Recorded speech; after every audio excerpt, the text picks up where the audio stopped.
you all to be back from the break. I am very honored to welcome this afternoon Ivo Vollmann. Ivo is a director of the Data Directorate in the DG Connect.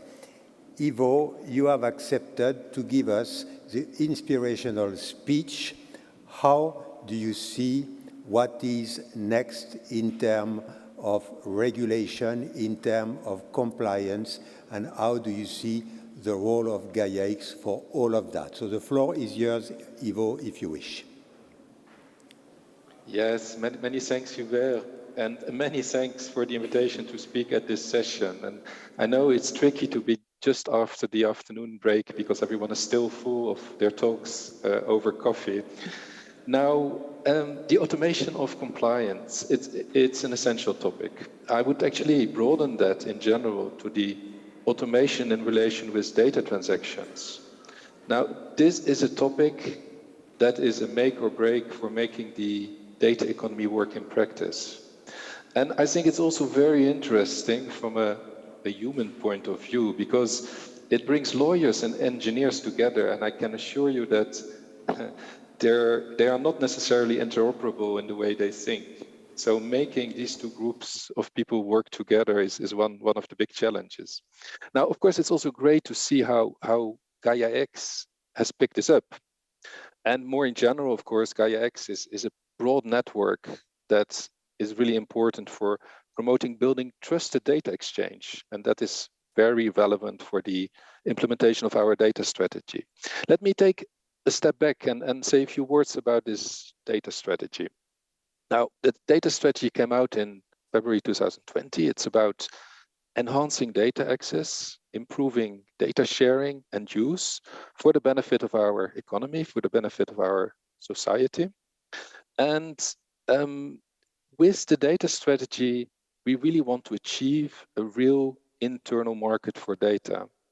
And there is a vision behind it with four important principles. One is that data should be able to flow between sectors, between member states, that there should be ample of data available for use and reuse, that we do data in line with our European values, including respect of privacy. And last but not least, that there are clear rules for who can access which data under which circumstances. Now, one important thing I would like to stress for the implementation of the strategy, that this is not just about legislation or it's not just about money. It's really a total package. It's a strategy where legislation goes hand in hand with investments in data infrastructures and data technologies. Now, the legislation should increase the availability and usability of data across sectors, and it will also benefit the deployment of what we call common European data spaces. I'll come back to that in a moment. So this horizontal legislative framework that we are putting in place, well, we've got the Data Governance Act that was finalized and adopted in May 2022. The Data Governance Act aims at improving trust in data sharing by regulating organizations that bring the supply and the demand of data together. Now we're discussing the Data Act, the second big proposal under this commission. And that proposal has the aim of making sure there is a fair allocation of value in the data economy. It's about clarifying who gets access to which data, under which conditions, and on which terms. And it's also there to make sure that when you co-generate data, for example, because you're the owner of an object that generates data, you can get part of the value, and that's in particular relevant for the IoT data. Now, also very relevant for the discussion we have today are the provisions on smart contracts in the Data Act. They could really be an important element facilitating the automation of compliance in data sharing. Then there is the parts in the legislation, both the Data Governance Act and the Data Act on interoperability. Now, when we discussed the Data Governance Act, we were told both by the European Parliament and a number of member states, you have to do more on standardization. You have to do more on interoperability. The Data Act will allow the Commission to step in when the normal standardization processes do not work. But that's not the only thing on interoperability, but it's a key principle. A few words on the data spaces. Why data spaces? Why do we work with data spaces? Now, we realized when we wrote the data strategy that different sectors deal with different types of data. They have many features in common. That's why we need horizontal legislation, but also they have their own specificities. Health data is very dissimilar from industrial data, for example, in terms of the sensitivity, in terms of the types of actors involved. Now, common European data spaces are a combination of the technical infrastructures and a common governance about who can use which data under which conditions. And this may be governed by law, but it may also be governed by agreements between the stakeholders. And both aspects are very relevant for the discussion today. So a big question arising from the new legislation is how will companies be able to comply with all of this? And of course, we looked at that in the impact assessments that indicated that the benefits of data sharing by far outweigh any of the compliance costs. And of course, we're also convinced that the compliance costs will go down in the medium term with developing practice. There will also be tools like model contract terms for B2B data sharing. These are in preparation by an expert group, and they could be very beneficial for SMEs. And then, of course, there is the potential of automation. Now, in the context of the data spaces, we are very much interested to build data exchange practices that are going to automate compliance. And we're also interested in automation that will allow seamless transactions, data transactions that go beyond compliance, but actually execute agreements by stakeholders. Now, the Data Act proposal includes a number of essential requirements for smart contracts, the software that can execute and settle transactions based on predetermined terms.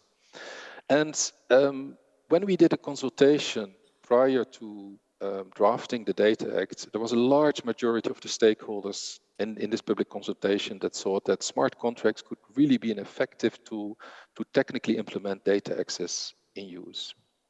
Now, this automated compliance should also be facilitated through common governance within a data space. In order to automate agreements, you first have to have agreements between the stakeholders about who can do what with the data. Now, there, in the development of the data spaces, we also have the Data Space Support Center. Gaia-X is a member of that Data Space Support Center, and we will benefit tremendously from this support center that will help all the different data spaces with common building blocks, including standards, reference architectures, and common vocabularies. Now, last but not least, we're also investing in technologies that make it easier to automatize compliance. In our funding program, Horizon Europe, there is a specific topic looking at that, and we put money aside to make this happen. Now, this soft infrastructure that relies essentially on standards and on technologies, it will build the foundation for trusted data exchanges, and I'm really convinced of that. But I must say, it's not always easy to explain the potential, for example, to politicians. So any help you can give us in terms of the story around the soft infrastructures, including success stories, are of course welcome. Now, legal tech, it has an enormous potential, we all know that, but today we still face a number of limitations. So could code as law fully execute a data sharing agreement, for example? Or is there a risk that code is not fully compliant? And how will enforcement work? So today enforcement is not working in an automated way. So how will that work in practice when the implementation of data sharing agreements or of legislation is done automatically? Now, in terms of the enforcement, both the Data Governance Act and the Data Acts foresee flexibility for the member states to appoint different competent authorities to oversee the new tasks. And this approach takes into account the different ways things are organized in the different member states. But at the same time, this requires a good coordination between enforcement bodies, which may be another complicating factor in the context of what we discuss. Now, we hope that, and we think that, a coordinating mechanism at European level, European Data Innovation Board, being set up under the Data Governance Act, is going to have a key coordinating role. And beyond coordinating, this Data Innovation Board is also going to have an important task in terms of prioritizing standardization activities, including in relation to what we are discussing today. So to conclude, now, Gaia-X can really play an important role for building the soft infrastructure, the standards, improving interoperability, together with other existing initiatives in the field of data sharing. Now, automatizing compliance with data sharing rules and implementing agreements between stakeholders is going to be crucial for the data economy. To that end, we will have to bridge the gap between legal and technical perspectives, and also overcome the different angles in the cooperation between lawyers and engineers. I think the human factor, we should not underestimate it in this discussion. Now, this will also require further investments in the new data technology, and we are ready to do that as European Commission with our programs. And last but not least, we will need to find the right words. We will need to find the right words to explain the importance of these activities. So I'm absolutely convinced about them being crucial for the data economy. Now let's make sure that everyone can understand this importance. And then let's make it happen. Many thanks.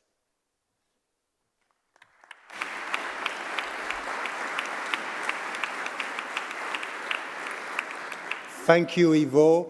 And if it is still the case, you have accepted to stay with us during the panel and to share with me the time at the end to draw the conclusion.